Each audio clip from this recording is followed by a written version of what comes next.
মেদিনীপুর নামে এক ছোট্ট গ্রামে অমরেশ তার স্ত্রী মিতাকে নিয়ে বসবাস করত।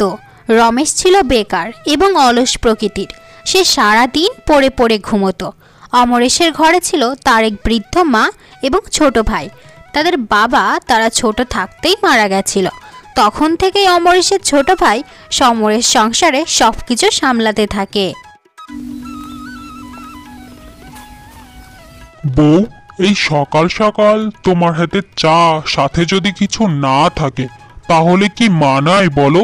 কটা গরম গরম সিঙ্গারা ভেজে আনো। যাও বউ, যাও। রোজ রোজ সিঙ্গারা বানানোর মতো তেল এই বাড়িতে আনা হয় না, বুঝলে? তুমি কি, হ্যাঁ, তুমি এই সংসারের বড় ছেলে। তোমার কি কোনো দায়িত্ববোধ নেই? আমাদের সন্তান হলে তাদেরকেও কি তোমার ছোট ভাইয়ের টাকায় পালবে না কি গো?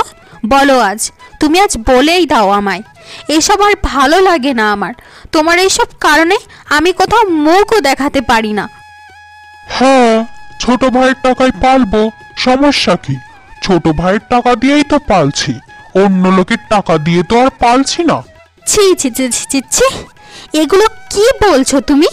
তুমি জানো আজ তুমি বেকার বলে তোমার বাড়িতে আমার কোনো সম্মান নেই, সমাজের লোকের কাছে কোনো মান সম্মান নেই আমার। ধরবো, চুপ করো তো। খেতে চেয়েছি একটা জিনিস আর কথা শোনাও এতগুলো। না দিতে পারলে না করে দিবা। আর আমার এই আরামের জীবন খুব ভালো লাগে। প্রয়োজনে দুটো কথা শুনবো, তা সমস্যা নেই। এবার যাও, সরো এখান থেকে। এখন আমি ঘুমাবো আরাম করে। যাও যাও। এরপর মিতা বাড়ির বাহিরে এসে অঝরে কাঁদতে থাকে। হে ভগবান, আমার এই কপালটা তুমি কেন এমন করলে? আমার স্বামী কেন আমার কষ্ট বোঝে না? হে ভগবান। ঠিক তখনই মিতার দেবর সেখানে আসে এবং বলে ওঠে, আরে বৌদি, কাঁদছো কেন? কি হয়েছে তোমার? আমাকে বলো দেখি। আর কি বলবো তোমাকে নতুন করে? তোমার ভাই এই বেকার বসে থাকে, এগুলো আমার সহ্য হয় না। আমার আর ভালো লাগে না। এই যে আমি বোঝাই, কিচ্ছু বোঝে না। আহারে বৌদি, মাঝে মধ্যে আমি ভাবি তোমার মতো এত সুন্দরী রূপবতী একজন নারী আমার ভাইয়ের মতো মুলারে কি করে বিয়ে করলো। বোঝনি? বৌদি, তোমার উচিত ছিল আমার বউ হওয়া। আমার বউ হলে তোমাকে মাথায় তুলে রাজরানী বানিয়ে রাখতাম। রাজরানী, বুঝলে বৌদি? ও, বুঝতে পেরেছি। যাক, তোমার ভাই বেকার হলেও তার মনটা যতটুকু ভালো, তুমি কর্মজীবী হয়ে তোমার মনটা অতটুকু ভালো নয়, বুঝলে সমরেশ? এরপর প্রতিদিনের মতোই সমরেশ মাঠে গিয়ে মনোযোগ দিয়ে কাজ করতে থাকে। কাজে সে কোনো ফাঁকি দিত না, খুব মনোযোগ দিয়েই কাজ করত। ঠিক তখনই সেখানে দোকানদার রামও এসে উপস্থিত হয়। কি গো সমরেশ, কেমন আছো? এই তো ভালোই আছি। তা আমি কাজকর্ম করছি, আপনি হঠাৎ এখানে কেন আসলেন? তোমার বড় ভাই চা বিস্কুট খেতে খেতেই 500 টাকা বাকি করেছে, 1 মাস ধরে দেয় না। তাহলে টাকাটা তুমি দিয়ে দাও, আজকেই দিয়ে দাও। বাকি করেছে বড় ভাই? আপনি টাকা আমার কাছে চান কেন? আমি কি বাকি করেছি তাই? আমার সাথে কি ফাজলামি শুরু করেছেন নাকি আপনারা?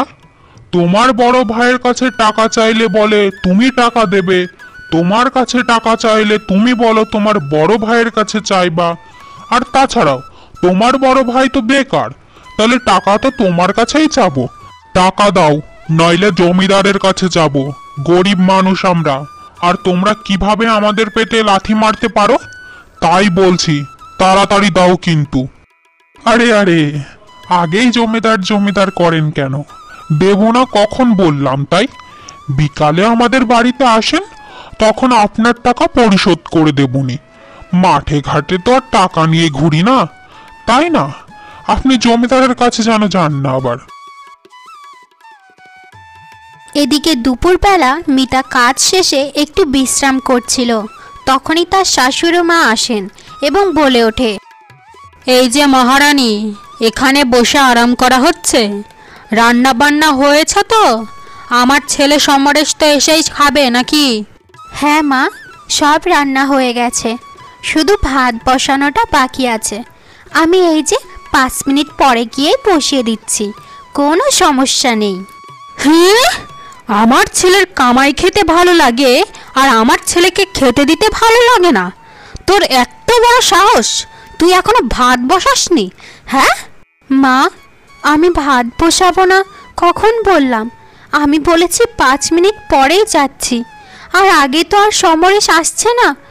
আপনি এত চিন্তা করবেন না, আমি ওকে সময় মতো খেতে দিই, আজকেও তাই দেব। তোর স্বামী তো বেকার, তা তোর মুখে এত তেজ কেন কথার?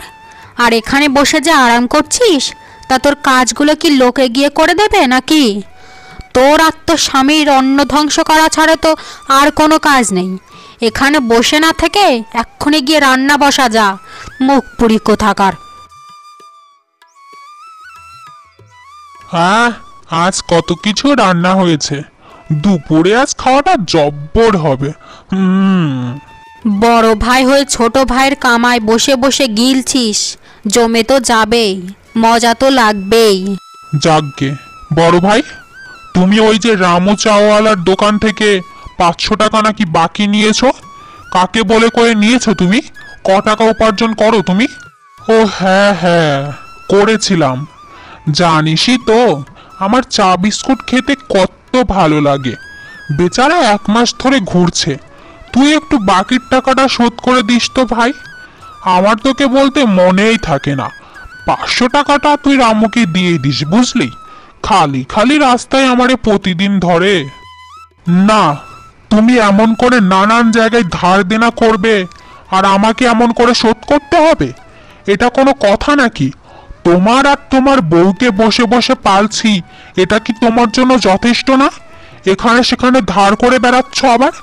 এত সব আমি দিতে পারবো না, এইবারই শেষ, এই আমি বলে দিলাম তোমাকে। এই, আমি তোর বড় ভাই, এটা তুই ভুলে যাস না। সমরেশ, মান সম্মান দিয়ে কথা বলবি, বেয়াদপি একদম করবি না বলে দিলাম আমি তোকে। এই, কিসের বড় ভাই রে তুই? কিসের বড় ভাই? আমাকে বোঝা।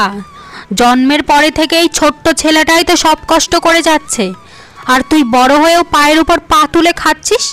তোর বাবা মরে যাওয়ার পর থেকে আমার এই ছোট্ট ছেলেটা যদি সংসারের হাল না ধরতো, আমরা পথে বসে মরতাম। বড় ভাইয়ের দায়িত্ব ফলাতে এসেছিস, ঝাড়ু মেরে বিদায় করব বাড়ি থেকে, বুঝলি তোকে?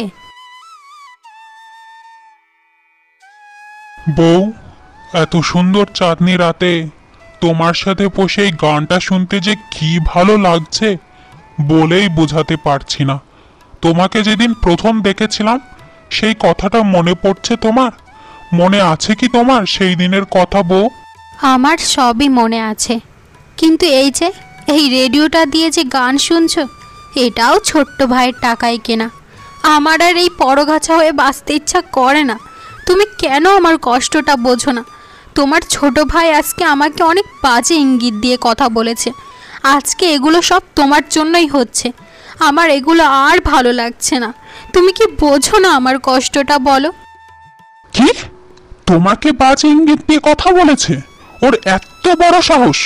ও এই সংসারে টাকা কামাই দেখে ও নিজের কি মনে করে? শেয়ানা, আমি ওকে এক্ষুনি ধরছি, দাঁড়াও। আমার বউকে বাজে ইঙ্গিত করা সাহস কত বড় ওর! একদম চুপ করো। ওকে কি ধরবা তুমি? বলো, কি ধরবে? ওর টাকায় আমরা চলছি, খাচ্ছি। আজকে তোমার কোনো কথাই যদি ও আমাদেরকে বাড়ি থেকে বের করে দেয়, তাহলে আমরা কোথায় যাব? তোমার কাছে কি কোনো যাওয়ার জায়গা আছে আমাকে নিয়ে ওঠার মতো? দুটো টাকা কি খাওয়ার মতো আছে তোমার কাছে? বলো, বলো আগে। না বউ, না, আজকে যেটা হলো সেটা সহ্য করার মতো না। আমি কাল সকাল থেকে চেষ্টা করব, আমি আর বেকার থাকবো না। তুমি কষ্ট পেও না, তোমার কষ্ট যে আমি সহ্য করতে পারবো না বউ, সহ্য করতে পারবো না। হ্যাঁ রে সমরেশ, বাবা তোর তো বয়স দেখতে দেখতে বেড়ে চলল। বিয়েটা করে নে বাপধন, এবার আর দেরি করিস না রে বাবা। মা, বিয়ে করার জন্য তো আমি আধা পায়ে দাঁড়িয়ে আছি, কিন্তু ওই রকম মেয়ে তো খুঁজে পেতে হবে। আমি তো খুঁজেই পাই না। ধুর, কে বলেছে খুঁজে পাস না? আমাকে দায়িত্ব দে খোঁজার। দেখ, আমি তোর জন্য রূপবতী গুণবতী অনন্যা এক নারী আনবো, বুঝলি? ও মা, আমার রূপবতী অনন্যাবতী গুণবতী লাগবে না। আমার না মিতা বৌদির মতো সুন্দরী বউ লাগবে। মানে মানে হচ্ছে আমার বউ জানি কম সুন্দরী না হয়, এই আর কি, বুঝলে তো?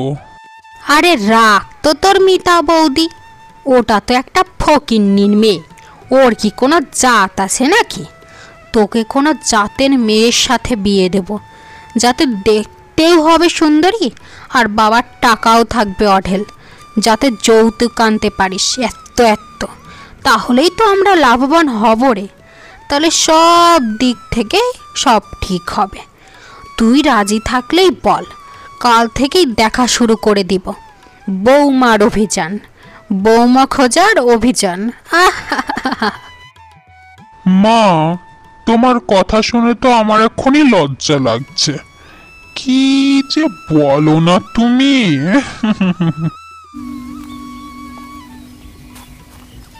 আরে সমরেশ, আমাকে কটা টাকা ধার দে। আমার কটা ধার লাগবে টাকা, আমি পরে তোকে শোধ করে দেব। আমি কি টাকার গাছ লাগিয়ে রেখেছি নাকি বড় ভাই? এমন হঠাৎ করে টাকা চাইলেই তোমাকে টাকা দিয়ে দিতে হবে? কি দরকারে তোমার টাকা লাগবে শুনি, আগে তারপর ভেবে দেখব। আমি আর বেকার থাকবো না রে ভাই, নিজের পায়ে দাঁড়াবো, নিজে কিছু করব। তার জন্যই টাকার সাহায্য চাইছি তোর কাছ থেকে। আমাকে এখন টাকাটা দে, 1 মাস পরে তোর টাকা সুদ সমেত ফেরত দিয়ে দেবনি, ঠিক আছে তো? ভালো ভালো, বেকারের ভূত মাথার থেকে নেমেছে, এটা খুবই ভালো। কিন্তু 1 মাস পর টাকা দিয়ে দিবা মানে? হ্যাঁ রে ভাই, আমি কাজকর্ম করে কষ্ট করে টাকা কামিয়ে তোর ধারের টাকা তোকে দিয়ে দেব। এবারের মতো আমাকে একটু দিয়ে সাহায্য কর, আমার তোর ছাড়া টাকা দেওয়ার মতো যে কেউ নেই। তুই দে ভাই, এবারের মতো। আমি আর বেকার থাকবো না, এই সংসারের বোঝা হইতে চাই না আমি আর। ভালো, খুবই ভালো, নীতি কথা শুনে খুবই ভালো লাগলো। বেকার হওয়ার ভূত মাথা থেকে নামলেও ছোট ভাইয়ের টাকা চুষে চুষে খাওয়ার ভূত এখনো তোমার মাথা থেকে নামেনি বড় ভাই। নিজে বেকারত্ব থেকে মুক্তি চাইছো, নিজে কাজের টাকা নিজে জোগাড় করে নাও। আমি তোমাকে টাকা দিতে পারবো না, আমার পক্ষে আর তোমাকে টাকা দেওয়া সম্ভব না, বুঝলে? তুমি যাও, এবার আমার কাজে যেতে হবে। মা, আমি আর বেকার থাকতে চাই না, আমি ব্যবসা বাণিজ্য করে নিজের পায়ে দাঁড়াতে চাই। সমরেশ আর কাছে টাকা চাইলাম, ও আমাকে টাকা দিয়ে সাহায্য করলো না। এবার তুমি ওকে একটু বুঝিয়ে বলো না মা। বাহ, বেকার থাকতে চাস না, এটা তো খুবই ভালো খবর। কিন্তু এখনো ছোট ভাইয়ের পর ভরসা না করে নিজের বউকে বল না, তোর বউ যেন তোর ব্যবসার টাকাটা তোর বাপের বাড়ি থেকে জোগাড় করে দেয়। এমনিতেও তোর বিয়ের সময় একটা টাকাও বাড়ি থেকে বাড়ি আনিনি। না মা, আমি যৌতুক নেব না। তোমরা আপন মানুষ, তোমাদের কাছেই তো আগে যাবো। তুমি একটু ওকে বুঝিয়ে বলো না, বেকার থাকলেও দোষ, নিজের পায়ে দাঁড়াতে চাইছি, এখনো তোমাদের ভালো লাগছে না। তোমরা কি চাইছো আমার কাছ থেকে? আমি কি মরে যাব? এটা কি তোমরা চাও নাকি? মরণ, বউর কথা শুনলেই এত মরে যেতে ইচ্ছা করছে কেন শুনি? ছেলেটার কত সামলাবে? তোদের খাওয়াতে খাওয়াতেই তো জীবন পার হয়ে গেল। আমার ছেলে দেবে না তোকে টাকা, তুই অন্য কোনো জায়গায় দেখে নিগা, যা। কোনোভাবেই বড় ভাইকে কাজ করতে দেওয়া যাবে না, না হলে আমার সম্মান কমে যাবে। আমি তো তোমার কথা মতো কাজ করার চেষ্টা করলাম, কিন্তু আমার পরিবার থেকে কেউ আমাকে সাহায্য করছে না। আমি হেরে গেলাম বউ, আমি বেকারই রয়ে গেলাম। মনে হয় না আমাকে কেউ সাহায্য করবে। আমি তোমাকে সেই সম্মানের জীবনটা দিতে পারবো না বউ, আমি হেরে গেলাম। আমাকে ক্ষমা করে দাও বউ, আমাকে কেউ টাকা দেয়নি। আরে তুমি কেঁদো না, আমি আছি তো, তোমার বউ কি মরে গেছে? আমি গিয়ে সমরেশের সাথে কথা বলছি, তুমি চিন্তা করো না। দেখি আমি কথা বলে দেখি, হয়তো আমার কথা শুনে টাকা দিয়েও দিতে পারে। সবার কথার ধরন তো আর এক নয় গো। না না বউ, তুমি ওর কাছে যেও না। ও এমনিতেই তোমাকে বাজেভাবে কথা বলে, আজকে গেলে না জানি আবার কিভাবে বলবে। তুমি যেও না বউ, যেও না। আমি আমার স্বামীর মঙ্গলের জন্য পৃথিবীর সমস্ত বাজে মানুষের কাছে মাথা নত করতে প্রস্তুত। তুমি চিন্তা করো না, আমি গিয়ে দেখছি। আরে, আজ সূর্য কোন দিক থেকে উঠেছে? আজকে চাঁদ নিজে নিজে আমার ঘরে হেঁটে এসেছে যে। কি দরকার বৌদি? আপনি শুধু একবার বলেন, আমি সব কাজ করে দেব আপনার জন্য। কোনো চিন্তা করবেন না। তুমি তো সবই জানো সমরেশ। সকালবেলা তোমার ভাই তোমার কাছে কিছু টাকা ধার চাইছিল, আমি সেই বিষয়ে এসেছি তোমার কাছে সাহায্য চাইতে। তুমি আজীবন আমাদেরকে অনেক সাহায্য করেছো। এই শেষবারের মতো তোমার ভাইকে একটু টাকা ধার দাও। আমি তোমাকে কথা দিচ্ছি, তোমার ভাই ব্যবসা শুরু করার 1 মাসের মধ্যেই তোমার সব টাকা শোধ করে দেবে। তুমি এই একবার সাহায্যটা করে দাও ভাই। ছি ছি ছি বৌদি, ছি। আপনার মতো এত সুন্দরী মানুষ আমার কাছে অনুনয় বিনয় করে কিছু চায়, এটা তো আমার কাছে অপমান। আপনার জন্য বাড়ি গাড়ি সোনা দানা সবই দিতে পারি আপনার স্বামীকে, কিন্তু কিছু পেতে হলে যে কিছু দিতে হয় বৌদি। মানে কি কি দিতে হবে? আমি তো কিছুই বুঝছি না। হ্যাঁ, আপনার মতো এরকম একজন সুন্দরী বৌদির থেকে আমার মতো অধমের আর কি চাওয়ার থাকতে পারে? এটাও আপনি বুঝতে পারছেন না? আপনি তো অনেক জ্ঞানী মানুষ, বুঝুন আমি কি বলছি। আসলে আসলে ভুলটা আমারই। আমি তোকে যতটুকু নীচ ভেবেছিলাম, তুই আসলে তার থেকেও বেশি নীচ মানুষ। টাকা পয়সা জোগাড় করলে কি হবে? তুই ভিতর থেকে একটা অমানুষ। তোর থেকে আমার বেকার স্বামী 1000 গুণে ভালো। আমার স্বামীর ব্যবস্থা আমি এবার নিজেই করব। অবশেষে আর কোনো রাস্তা না পেয়ে মিতা লোকের বাড়িতে কাজ করা শুরু করে। সারাদিন রাত অনেক পরিশ্রম করে মিতা লোকের বাড়িতে কাজ করতে থাকে। অবশেষে অনেক পরিশ্রমের পর মিতা টাকা জোগাড় করতে পারে এবং সে তার স্বামীকে ব্যবসা করার জন্য টাকা দেয়। বউয়ের থেকে টাকা নিয়ে মিতার স্বামী পুরো দমে ব্যবসা করতে লেগে যায় এবং সে প্রতিদিন মনোযোগ দিয়ে কাজকর্ম করতে থাকে এবং টাকা জোগাড় করতে থাকে। আর কিছুদিন পার হতেই সমরেশের পাশের গ্রামের এক মস্ত বড় ব্যবসায়ীর মেয়ের সাথে বেশ ধুমধাম করেই বিয়ে হয়ে যায়। বড় বৌদি, ও বড় বৌদি। বড় বৌদি, ও বড় বৌদি, গ্রামে মেলা হচ্ছে, আমি মেলায় যাচ্ছি। তুমি ঘরের রান্না বান্নাগুলো করে রেখো, এসে খাবো। আর কলপাড়ে জামা কাপড়গুলো রাখা আছে, সেগুলো একটু ধুয়ে দিও, বুঝলে কি বললাম? কিন্তু আজকে আমার একটু হাসপাতালে যাওয়ার কথা। আমার শরীরটা এত ভালো না তো, এই জন্য আমার ডাক্তারের কাছে যাওয়াই লাগবে। তাই তুমি মেলায় কাল যেও বোন, এখনো তো বেশ কয়েকদিন বাকি মেলার। কি, তোমার ডাক্তারের কাছে যাওয়ার জন্য আমি আমার মেলায় যাওয়া পিছাবো? ভুলেও যেও না, আমার স্বামী এ বাড়িতে সব থেকে বেশি টাকা কামায়, তাই আমার অধিকার সব থেকে বেশি। হ্যাঁ, যেমন স্বামী তার তেমন বউ। রাখো তো তোমার অধিকার। আমার স্বামী আর বেকার নেই। আমার স্বামীর ব্যাপারে একটা কথা বলবে না, তা আমি কিন্তু মানব না। 2 টাকা কামালেও সে নিজে কষ্ট করে কামায়, বুঝেছো? যেই না আবার স্বামী, তাকে নিয়ে আবার বড়াই। হ্যাঁ, যত সব। মা, ও মা, তাড়াতাড়ি আসেন, দেখেন আপনার বড় বৌমার কাণ্ড। আরে বাবা, সকাল সকাল তোমাদের আবার হলোটা কি শুনি? আপনার ছেলের বউ আমাকে বলে নাকি আমি খারাপ, আমার স্বামীও নাকি খারাপ, আমাকে মেলায় যেতে মানা করে। এ কি বৌমা, এ কি শুনছি আমি? হ্যাঁ মা, আপনি যা শুনছেন তা ঠিকই শুনছেন, কিন্তু অর্ধেক সত্য আর অর্ধেক মিথ্যা। ওকে আমি মেলায় যাওয়ার জন্য বকিনি, ওকে বকেছি আমার স্বামীকে ভুলভাল বলার জন্য। মরণ! 2 দিন ধরে তার স্বামী আয় রোজগার করে দেখে ভাব এমন যেন মাটিতে পা পড়ে না। আমার ছেলে সমরেশ যদি তোদের বসে বসে না খাওয়াতো, তাহলে এতদিন তো রাস্তায় রাস্তায় ভিক্ষা করে বেড়াতি। আর এখন তোর স্বামী 2 দিন কামাই করে দেখে আমার সেই ছেলের সাথে খারাপ ব্যবহার, আবার মুখে মুখে তর্ক। আমি কিন্তু এটা একদম সহ্য করব না।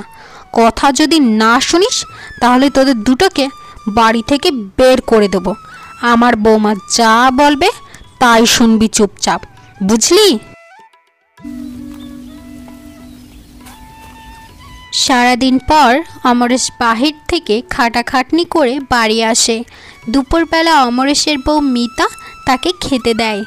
বাহ বউ, আজ তোমার হাতের রান্নায় খুব স্বাদ হয়েছে। যাক, ভালো লাগলেই ভালো। তা বউ, আজ ডাক্তারখানায় গেছিলে? ডাক্তার কি বললো তোমাকে? কি হয়েছে তোমার? কোনো সমস্যা হয়নি তো আবার? বলো আমাকে। না না না, মানে আজ ডাক্তারখানায় যেতে পারিনি, দেখি কাল পরশু যাব। ঠিক আছে। কেন বউ, আজ কেন ডাক্তারখানায় যাওনি? কে আটকিয়েছে তোমাকে? না না, কেউ আটকায়নি, কাল বা পরশু যাব, তুমি একদম চিন্তা করো না তো। আরে ও বউ, কথা বলো না কেন? এমন চুপ করে থাকলে যে আমি দম বন্ধ হয়ে মরে যাব। ও সুন্দরী, শোনা বউ, বলো না কি হয়েছে তোমার? কেউ কি কিছু বলেছে? বলো না আমাকে। আরে বলো না, কথা বলো না কেন তুমি? আমি আজকে মেলায় গিয়েছিলাম, সেখানে গিয়ে আমার অনেক কিছু পছন্দ হয়েছে, কিন্তু আমি কিচ্ছু কিনতে পারিনি টাকার জন্যে। এত বড় ঘরের মেয়ে হয়েও যদি আমি টাকার জন্য কিছু কিনতে না পারি, এটা অনেক বড় অপমানের। তুমি কালকে আমাকে 5,000 টাকা দেবে, আমার যা যা পছন্দ হয়েছে সব কিছু কিনে আনবো। আর 5,000 টাকা মানে আমার 5,000ই টাকা লাগবে কিন্তু। হ্যাঁ, 5,000? বউ, এই রাতারাতে আমি 5,000 টাকা কোথা থেকে আনবো? আমার তো আর টাকার গাছ নেই যে ঝাঁকি মারবো আর টাকা পড়বে। আমাকে 2-3 দিন সময় দাও, মাসের শেষ সময় এখন, বুঝোই তো তুমি সোনা। এই জন্যেই আমি চুপ করেছিলাম, কিছু বলেছিলাম না। আমি জানি তো কোনো লাভ নেই। কেন নিজের বড় ভাই আর তার বউকে যে এতদিন বসিয়ে বসিয়ে গিলিয়েছ, তার বেলায় তো তোমার এতদিন টাকার কোনো কমই হয়নি। তা তোমার বড় ভাইয়ের কাছে টাকা চাইতে পারছো না? সে তো এখন ভালোই টাকা উপার্জন করছে, এখন তার কাছে যাও, টাকা চাও। হ্যাঁ হ্যাঁ হ্যাঁ, ঠিক বলেছো তো তুমি। বউ, সুন্দর মানুষের মাথায় যে এত সুন্দর বুদ্ধি, সেটা তো আগে জানতাম না। আমি কালকেই টাকা চাইবো। এই জন্যই বলি, আমার বউ সবার থেকে সেরা। বড় ভাই, ও বড় ভাই, দরজা খোলো। আরে বৌদি, আপনি? ভাই বাড়িতে নেই নাকি? থাকলে একটু ডাকেন তো। তোমার ভাই এখন আর বেকার না, সে এখন কাজে গেছে। কি বলবে তাড়াতাড়ি বলো আমায়, আমার আবার অনেক কাজ আছে, শিগগিরই বলো। আরে আরে বৌদি, আপনারা তো তাড়া কিসের? দরকার হলে আমি আপনার সব কাজ করে দেব। তারপরেও এত রাগ দেখে কথা বলেন না তো। আপনার মুখে এগুলো বেমানান। আচ্ছা বৌদি, আপনি বলেন, সুন্দরী মেয়েরা তো রাগই কেন হয় বলেন তো? আসেন, আমরা দুজনে বসে একটু গল্প করি। কতদিন একসাথে বসে গল্প করি নাই। আসেন আসেন বৌদি, একটু বসি। অভ্যাস তাহলে ঠিক হয়নি, বিয়ে হয়ে গেছে তারপরেও এমন। মানুষ বলে না, মানুষের স্বভাব আসলে কোনো দিনও পরিবর্তন হয় না। তবে তোমার স্বভাব আমি পরিবর্তন করতে পারবো দেবার ভাই। তোমার বউয়ের কাছে এমন নালিশ করব না তোমার নামে যে তোমার বউ রাতে বিছানায় তোমায় পালিশ করবে, বুঝলে? অসভ্য অভদ্র ছোট লোক কোথাকার। আরে আরে বৌদি, ক্ষমা চাই ক্ষমা চাই, ক্ষমা করে দিন আমাকে। আপনাকে আমি মা ডাকলাম। আমার বউয়ের কাছে কোনো নালিশ করেন না বৌদিকেও, আমার ভুল হয়ে গেছে। আপনাকে আমি আর বাজে ইঙ্গিত করব না, আমাকে ক্ষমা করে দিন বৌদি। এই যে বড়দা, অবশেষে আপনাকে এখানে খুঁজে পেলাম। সারা গ্রাম খুঁজে আপনার কোনো খোঁজই পাওয়া যাচ্ছে না, আর আপনি এখানে। আপনি আমাকে 5,000 টাকা দেন তো তাড়াতাড়ি। হঠাৎ করে তোর মতো একজন বড়লোক ভাই আমার মতো একজন গরিব ভাইয়ের কাছে 5,000 টাকা চাচ্ছে? কাহিনীটা কি? আমি তোমার কাছে কোনো জবাবদিহি করতে আসিনি, আমি টাকা চাইতে এসেছি। এই টাকা চাওয়ার অধিকার আছে। এককালে আমি তোমার আর তোমার বউকে কিন্তু বসে বসে কম খাওয়াইনি, তাই চুপচাপ টাকা দাও। ভয় পাস না ভাই, ভয় পাস না, আমি তোকে টাকা ঠিকই দেব। একটা সময় তোর কাছে 10,000 টাকা ধার চেয়েছিলাম, কিন্তু তুই 10,000 কি, তুই 10টা টাকা দিয়েও সাহায্য করিসনি। যাকগে, তারপরেও তোর উপরে আমি অনেকভাবে ঋণী। তোর টাকা আমরা অনেক খেয়েছি, এই নে তোর টাকা।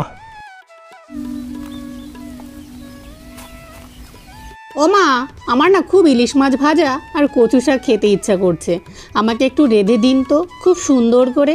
ঠিক আছে মা, এক্ষুনি আমি বড় বৌমাকে বলছি তোমাকে রেঁধে দেবে, কেমন? যাই তাহলে। না না না মা, আমি তার হাতেরটা খাবো না, আমি আপনার হাতেরটাই খাবো। শুনেছি আপনি নাকি অনেক সুন্দর করে রান্না করেন। বৌমা, দুদিন ধরে আমার শরীরটা অনেক খারাপ যাচ্ছে, আমি কিভাবে রাঁধবো বলো? শরীরটা যে ভালো যাচ্ছে না। আমি তোমাকে আরেকদিন সুন্দর করে রেঁধে খাওয়াবো, কেমন? ঠিক আছে ঠিক আছে, তাহলে কারোরই আমাকে আর রেঁধে খাওয়াতে হবে না, আমি আজ না খেয়েই থাকবো। আরে মা, শোনা, আমার রাগ করে না, আমিই তোমাকে রেঁধে খাওয়াচ্ছি। তোমাকে রেঁধে খাওয়াতে আমার খুব ভালো লাগবে, পাগলি মেয়ে একটা। এরপর টুম্পা মা রান্না করার জন্য পুকুর পাড় থেকে জল আনতে যায়, আর হঠাৎ করেই তার বুকে ব্যথা ওঠে, আর সে সেখানেই অজ্ঞান হয়ে পড়ে যায়। এরপর ডাক্তার টুম্পা মাকে দেখে বলে ওঠে, রোগীকে দেখলাম, কিন্তু রোগীর অবস্থা খুবই ক্রিটিক্যাল। ভালো দেখলাম না, কিন্তু ওনার হার্ট অ্যাটাক হয়েছিল, ওনার এখন অপারেশন করাতে হবে। তাই আপনারা তাড়াতাড়ি করে তাকে অপারেশন করার জন্য টাকা জোগাড় করুন, না হলে প্রাণহানির আশঙ্কাও থাকতে পারে। তা অপারেশনের জন্য কত টাকা লাগবে ডাক্তার সাহেব?